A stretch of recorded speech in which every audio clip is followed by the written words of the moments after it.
दोस्तों, स्वागत है आपके अपने साइंस किचन केमिस्ट्री पार्ट 2 में, जहां हम रोजमर्रा की चीजों में छिपा विज्ञान ढूंढते हैं।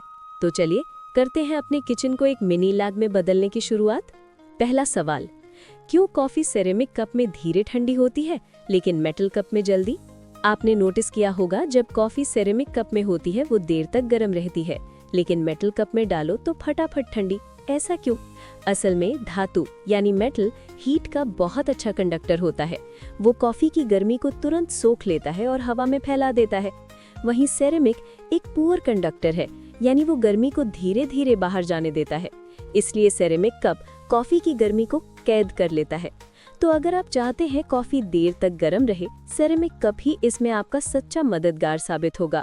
दूसरा सवाल, कैसे टेबल सॉल्ट से बनती है रंगीन आग?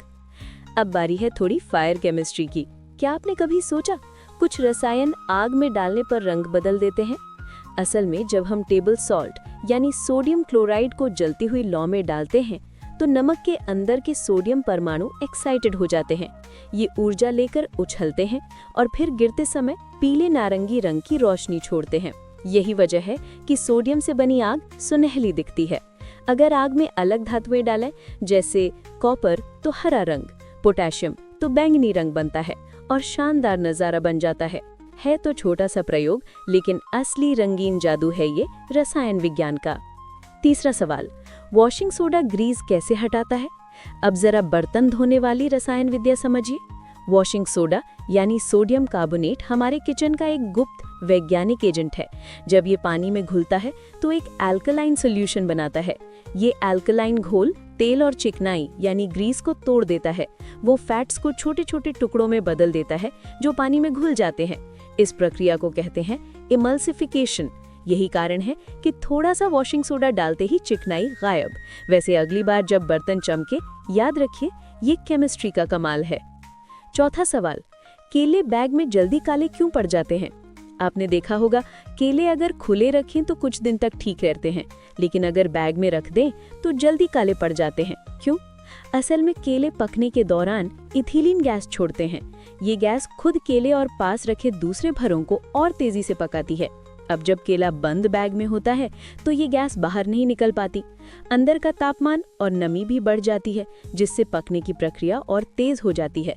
नतीजा, ज्यादा इथिलीन, ज्यादा ऑक्सीडेशन और केला हो जाता है भूरा काला। तो अगर आपको केले लंबे समय तक रखने हैं, थोड़ी हवा में रहने दीजिए। पांचवा सवाल, घर की बनी मोमबत्ती बाजार की मोमबत्ती से अलग तरह से क्यों जलती है? क्या आपने गौर किया, कुछ मोमबत्तियां तेज जलती हैं, कुछ धीमी। ये सिर्फ बाती या मोम की नहीं, बल्कि केमिस्ट्री की भी है। मोमबत्ती जलती है क्योंकि गर्मी से मोम पिघलकर वेपर बनती है और वही वेपर हवा में जलती रहती है।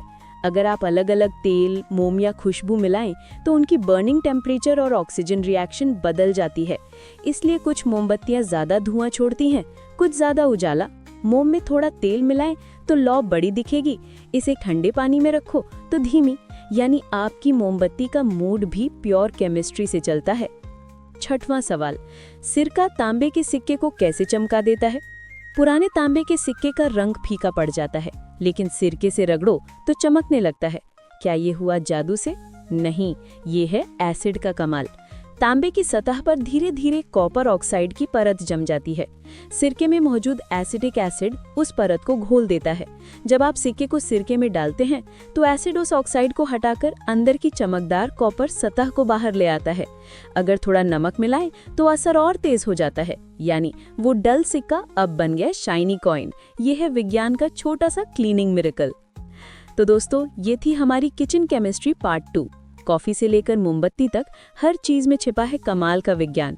किचन सिर्फ खाना बनाने की जगह नहीं, ये एक मिनी साइंस लैब भी है।